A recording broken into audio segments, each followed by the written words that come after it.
Hi guys, good morning po sa inyong lahat. Welcome back to my YouTube channel guys. Kasama po natin ang aking alagang aso. Kens po ang pangalan niya guys. So guys, welcome back to Kenkin TV. Pag-uusapan po natin guys ngayon ay tungkol sa tips para sa mga may balak magtrabaho or mag-apply abroad.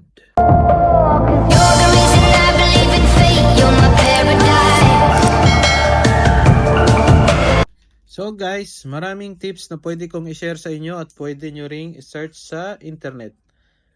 Pero para sa akin guys, itong tips na ibibigay ko ay ang pinaka-importanting tips na pwede nating tandaan bago tayo or kung may balak tayong mag-apply or magtrabaho sa abroad.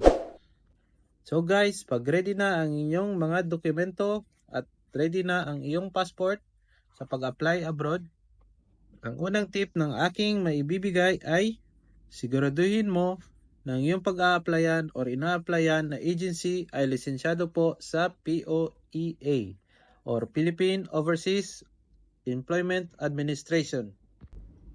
Makipagtransaksyon lang po kayo guys sa mga authorized personnel ng agency na iyong pag-a-applyan or ina-applyan.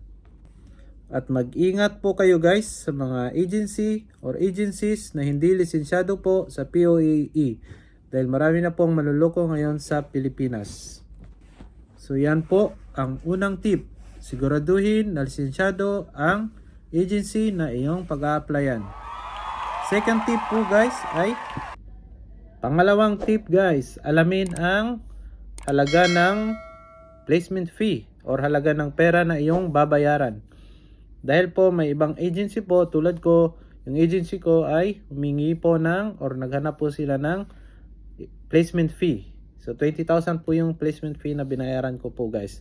At tandaan nyo po guys, tip ko po sa inyo, huwag kayong pumayag na walang resibo pag kayo'y nagbayad. At dapat pag kayo nagbayad ng placement fee, alam nyo po kung para saan yung placement fee.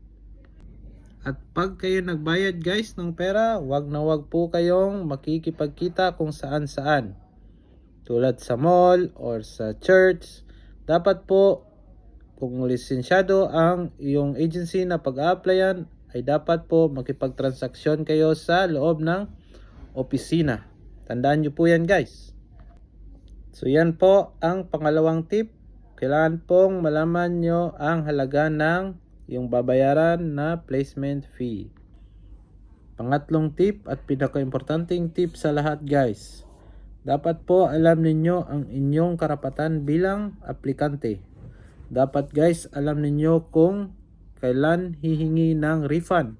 Kung sa tingin nyo ay sobrang tagal na, umabot na ng 1 taon ang iyong paghihintay sa iyong pinag-a-applyan na trabaho papuntang abroad.